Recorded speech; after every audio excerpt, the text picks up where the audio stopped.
Welcome to the inside story of Diageo Serengeti Breweries Tanzania. Part 2. Kind attention. At the Security Exchange Commission, the Department of Justice, under the Foreign Corrupt Practices Act, United States. At the Serious Fraud Office, United Kingdom.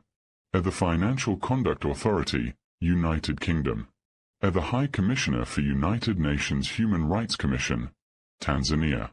At the African Charter on Human and People's Rights, Switzerland, Tanzania, United Kingdom and the United States. At the Human Rights Watch, Tanzania. At Amnesty International, Tanzania. At the UK Government, UK Tax Authorities and Her Majesty's Office.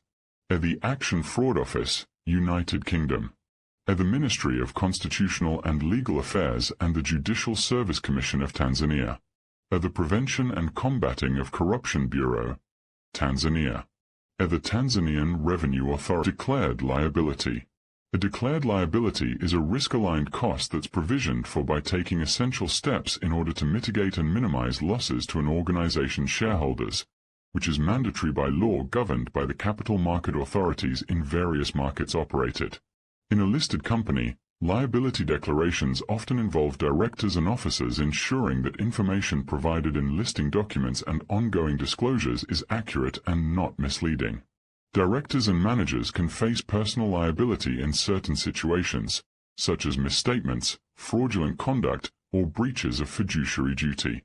The question that arises is, was Dr. Hector Sequeira versus Diageo Serengeti Breweries case ever declared before the Capital Markets Authorities and the Security Exchange Commission? Investigation observations. A Diageo corporate and the new Tanzanian operations that was appointed late 2009 were supposedly unawares of this existing lawsuit.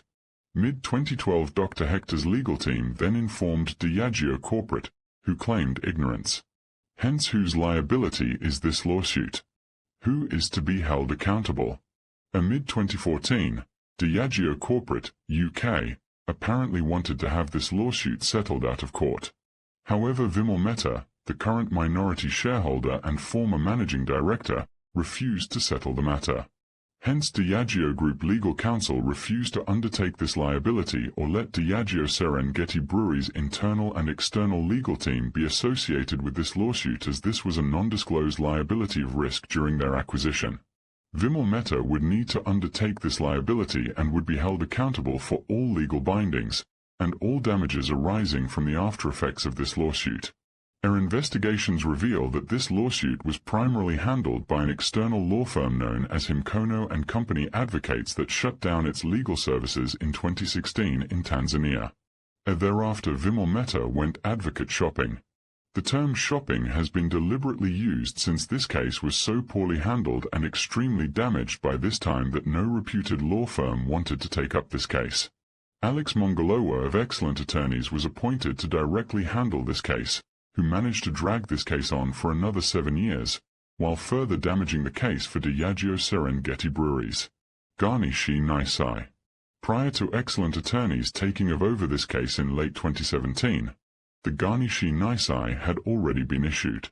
It would be important to note that Diageo Serengeti Breweries hadn't in their possession a stay of execution, nor was there a notice of appeal or an appeal pending before any court. Hence, why was execution stopped abruptly? Investigation observations. The Deputy Registrar, then, of the Labour High Court, Madam Safina Simfike, was directly discriminative towards Dr. Hector Sequeira, as she refused to go ahead with the execution since she was of the opinion that Dr. Hector Sequeira was a foreigner. Hence, Diageo Serengeti Breweries should be allowed to file their application seeking an extension of time to file a fresh notice of appeal for the second time, despite the first one being struck out for failing to take essential steps as of November 2017.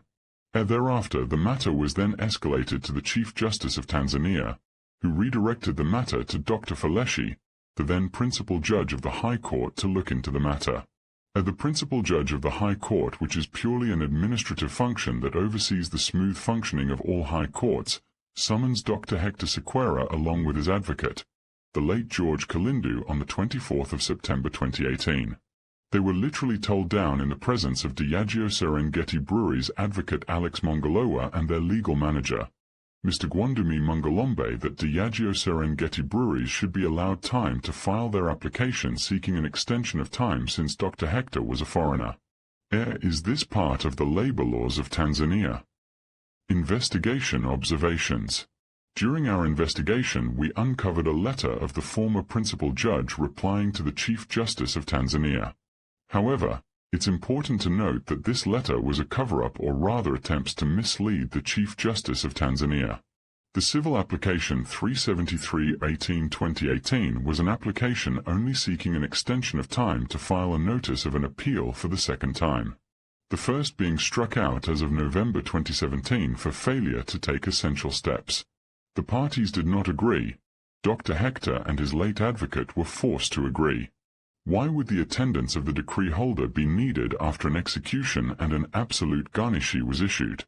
What is the purpose of the law of execution, if it can be bypassed or modified to suit anyone's convenience?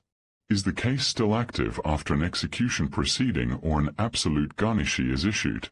Is the former principal judge being discriminative, as his letter states in the second paragraph? It was revealed that by the urge to securing the attendance of the decree holder who is a foreigner. Hence, in other words, if the decree holder was a Tanzanian, then execution would have proceeded as normal.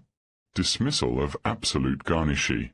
Thereafter, the Deputy Registrar Madam Safina Simfake decided on her own accord that the absolute garnishi should be dismissed for want of appearance, while knowing that there was an application pending before the Court of Appeal, which she herself justified and allowed on the 24th of September 2018.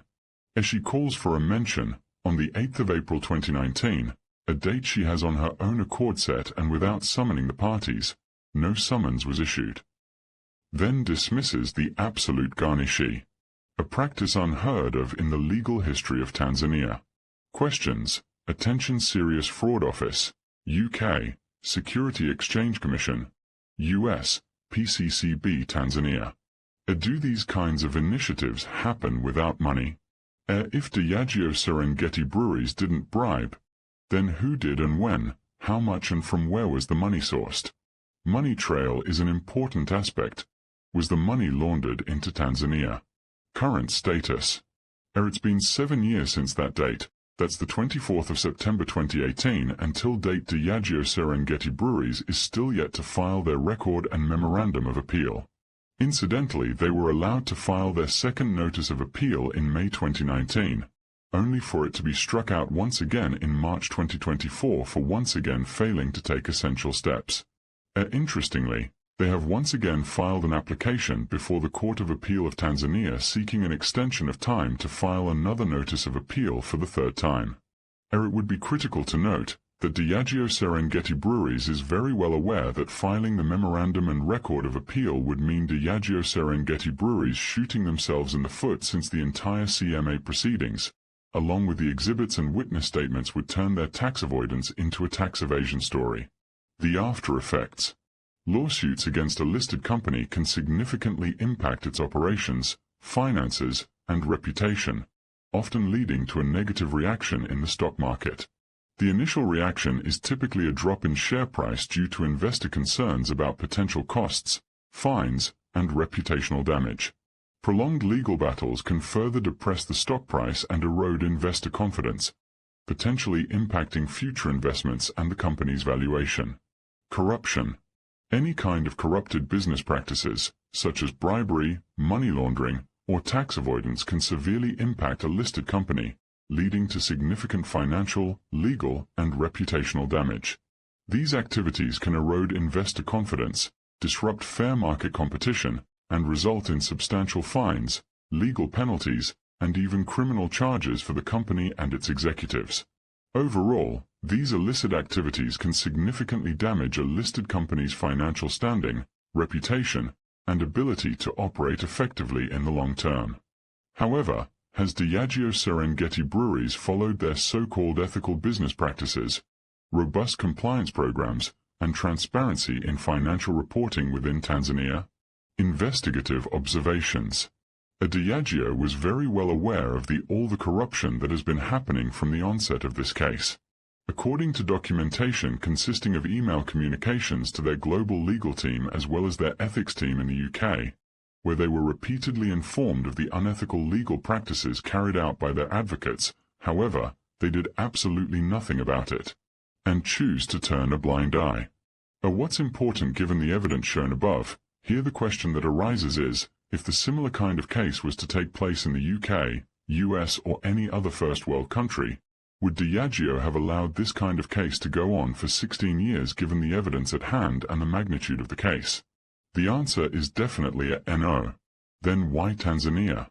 Diageo is very well aware that the systems and infrastructure within Tanzania isn't as robust as compared to the West, hence they took advantage of the situation, despite knowing Vimmelmetter's history and that he would use his money, power, and influence to get his way around.